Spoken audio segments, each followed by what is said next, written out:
ಇವತ್ತಿನ ವಿಡಿಯೋದಲ್ಲಿ ನಾನು 1 ಕೆಜಿ ಅಳತೆಯಲ್ಲಿ ಕ್ಯಾರೆಟ್ ಹಲ್ವಾ ಹೇಗೆ ಮಾಡ್ಕೊಳ್ಳೋದು ತಿಳಿಸಿದ್ದೀನಿ. ತುಂಬಾ ಸಿಂಪಲ್ ಆಗಿ ಈಸಿಯಾಗಿ ಮಾಡ್ಕೊಳ್ಬಹುದು. ಟೇಸ್ಟಿಯಾದಂತಹ ಕ್ಯಾರೆಟ್ ಹಲ್ವಾ ರೆಡಿ ಆಗುತ್ತೆ. ಎಲ್ಲರಿಗೂ ತುಂಬ ಇಷ್ಟ ಆಗುತ್ತೆ. ಹಾಯ್ ನಮಸ್ಕಾರ ಎಲ್ಲರಿಗೂ, ವೆಲ್ಕಮ್ ಟು ಮೈ ಚಾನಲ್. ಅದಕ್ಕಾಗಿ ಮೊದಲು ಇಲ್ಲಿ ನಾನು 1 ಕೆಜಿ ಕ್ಯಾರೆಟನ್ನು ತೊಗೊಂಡಿದ್ದೀನಿ. ಇದನ್ನು ಸರಿಯಾಗಿ ವಾಶ್ ಮಾಡ್ಕೊಂಡ್ಬಿಟ್ಟಿದ್ದೀನಿ. ವಾಶ್ ಮಾಡ್ಕೊಂಡ್ಬಿಟ್ಟು ಇದ್ರ ಮೇಲಿನ ಈ ಥರ ರೂಟ್ಸನ್ನು ನಾವು ತೆಕ್ಕೊಳ್ಬೇಕು. ನಾನು ಇದೇ ರೀತಿ ಎಲ್ಲ ಕ್ಯಾರೆಟ್ ಮೇಲಿನ ರೂಟ್ಸನ್ನು ತೆಕ್ಕೋತಾ ಇದ್ದೀನಿ ನೋಡಿ. ಈಗ ನಾನು ತೆಕ್ಕೊಂಡ್ಬಿಟ್ಟಿದ್ದೀನಿ. ಈಗ ಇದನ್ನು ನಾನು ಈ ಥರ ಗ್ರೇಟರ್ಲಿಂದ ಗ್ರೇಟ್ ಮಾಡ್ಕೋತಾ ಇದ್ದೀನಿ. ನೀವು ಈ ಥರ ಮಾಡೋದ್ರಿಂದ ಕೈ ನೋವಾಗುತ್ತೆ ಅನ್ನೋರು ಇದನ್ನು ಸ್ವಲ್ಪ ಸ್ವಲ್ಪ ಬ್ಯಾಚಸಲ್ಲಿ ಕಟ್ ಮಾಡಿಬಿಟ್ಟು ಮಿಕ್ಸಿ ಜಾರ್ಗಳಿಗೆ ಹಾಕ್ಕೊಂಡ್ಬಿಟ್ಟು ತರಿಯಾಗಿ ರುಬ್ಕೊಳ್ಬೋದು. ಅದ್ರ ಟೇಸ್ಟ್ನೂ ತುಂಬಾ ಟೇಸ್ಟಿಯಾಗಿರುತ್ತೆ. ಆದರೆ ನಾನು ಇಲ್ಲಿ ನೋಡಿ 1 ಕೆಜಿಯ ಕ್ಯಾರೆಟನ್ನು ಈ ಥರ ಗ್ರೇಟ್ ಮಾಡ್ಕೊಂಡಿದ್ದೀನಿ. ಈಗ ನಾನು ಒಂದು ಪ್ಯಾನನ್ನು ಬಿಸಿ ಮಾಡ್ಲಿಕ್ಕೆ ಇಟ್ಟಿದ್ದೀನಿ. ಪ್ಯಾನ್ ಬಿಸಿ ಆಗಿದ್ಮೇಲೆ 2 ಟೇಬಲ್ ಸ್ಪೂನಷ್ಟು ತುಪ್ಪನ ಹಾಕ್ಕೋತಾ ಇದ್ದೀನಿ. ತುಪ್ಪ ಬಿಸಿ ಆಗಿದ್ಮೇಲೆ ಒಂದು 4 ಟೇಬಲ್ ಸ್ಪೂನಷ್ಟು ಬಾದಾಮ್ ಹಾಕ್ಕೊಂಡಿದ್ದೀನಿ. 4 ಟೇಬಲ್ ಸ್ಪೂನಷ್ಟು ಕಾಜು ಹಾಕ್ಕೊಂಡಿದ್ದೀನಿ. ಇದನ್ನು ನಾವು ಸ್ವಲ್ಪ ಫ್ರೈ ಮಾಡ್ಕೊಳ್ಬೇಕು. ನೀವು ಇಲ್ಲಿ ಯಾವುದಾದ್ರೂ ಡ್ರೈ ಫ್ರೂಟ್ಸನ್ನು ಹಾಕ್ಕೊಳ್ಬೋದು. ನಿಮಗೆ ಇಷ್ಟ ಬಂದಂತೆ ನೀವು ಡ್ರೈ ಫ್ರೂಟ್ಸನ್ನು ಹಾಕ್ಕೊಂಡು ಈ ಹಲ್ವಾನ ಮಾಡ್ಕೊಳ್ಬೋದು. ಫ್ರೈ ಆಗಿದೆ, ಸ್ವಲ್ಪ ನಾನು ತೆಕ್ಕೊಂಡು ಇಟ್ಕೊಂಡಿದ್ದೀನಿ. ಈಗ ನಾವು ಗ್ರೇಟ್ ಮಾಡ್ಕೊಂಡಿರುವಂತಹ ಕ್ಯಾರೆಟನ್ನು ಇದರೊಳಗೆ ಹಾಕ್ಕೋತಾ ಇದ್ದೀನಿ. ಎಲ್ಲ ಕ್ಯಾರೆಟನ್ನು ಹಾಕ್ಕೊಂಡ್ಬಿಟ್ಟು ಇದನ್ನು ನಾವೀಗ ಕ್ಯಾರೆಟನ್ನು 10 ನಿಮಿಷ ಈ ಥರ ಹುರ್ಕೊಳ್ಬೇಕು. ಕ್ಯಾರೆಟನ್ನು ಈ ಥರ ಹುರಿಯೋದ್ರಿಂದ ನೋಡಿ ಎಷ್ಟು ಸರಿಯಾಗಿ ಕಲರ್ ಬಂದಿದೆ ಮತ್ತು ಹಲ್ವದೊಳಗೆ ತುಪ್ಪ ಟೇಸ್ಟ್ ಸರಿಯಾಗಿ ಬರುತ್ತೆ. ಈಗ ನಾನು ಇದರೊಳಗೆ 250 ml ಅಷ್ಟು ಹಾಲನ್ನು ಹಾಕ್ಕೋತಾ ಇದ್ದೀನಿ.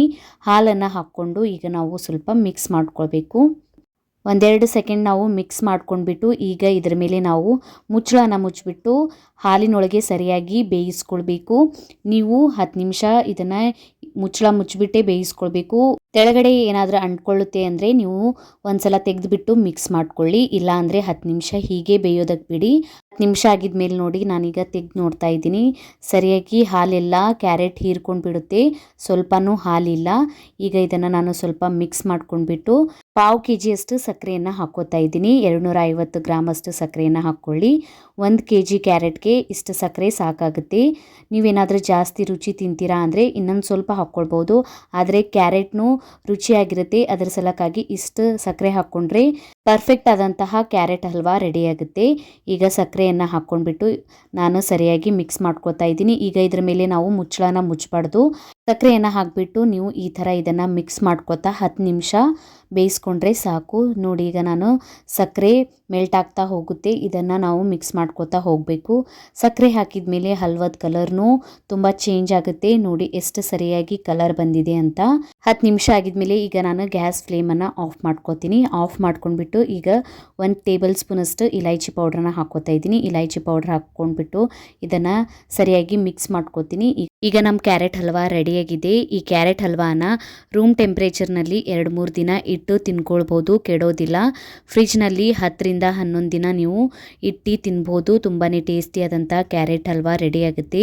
ನೀವು ಈ ರೀತಿ ಒಂದ್ಸಲಿ ಟ್ರೈ ಮಾಡಿ ನೋಡಿ. ಪರ್ಫೆಕ್ಟ್ ಆದಂಥ ಕ್ಯಾರೆಟ್ ಹಲ್ವಾ ನಾನು ತೋರಿಸಿದ ಪ್ರಮಾಣದಲ್ಲಿ ಮಾಡಿಕೊಂಡ್ರೆ ರೆಡಿಯಾಗುತ್ತೆ. ವಿಡಿಯೋ ಹೇಗೆ ಅನಿಸ್ತಂತ ಕಮೆಂಟ್ ಒಳಗೆ ತಿಳಿಸಿ. ವಿಡಿಯೋ ಇಷ್ಟ ಆಗಿತ್ತಂದ್ರೆ ಲೈಕ್ ಮಾಡಿ, ಫ್ಯಾಮಿಲಿ ಮತ್ತು ಫ್ರೆಂಡ್ಸ್ ಜೊತೆ ಶೇರ್ ಮಾಡ್ಕೊಳ್ಳಿ. ಇದೇ ರೀತಿಯ ವೀಡಿಯೋಸನ್ನು ನೋಡೋಕ್ಕೆ ಚಾನಲನ್ನು ಸಬ್ಸ್ಕ್ರೈಬ್ ಮಾಡ್ಕೊಳ್ಳಿ. ಬೆಲ್ ಐಕನನ್ನು ಪ್ರೆಸ್ ಮಾಡ್ಕೊಳ್ಳಿ. ನಾನು ಹಾಕಿದ ವೀಡಿಯೋಸ್ ನೋಟಿಫಿಕೇಷನ್ ನಿಮಗೆ ಸಿಗುತ್ತೆ. ನನಗೆ ಇನ್ಸ್ಟಾಗ್ರಾಮ್ ಮತ್ತು ಫೇಸ್ಬುಕ್ ಪೇಜಿಗೂ ಫಾಲೋ ಮಾಡ್ಕೊಳ್ಳಿ. ನಾನು ಲಿಂಕನ್ನು ನನ್ನ ಡಿಸ್ಕ್ರಿಪ್ಷನ್ ಬಾಕ್ಸ್ನಲ್ಲಿ ಕೊಟ್ಟಿರ್ತೀನಿ. Thank you for watching.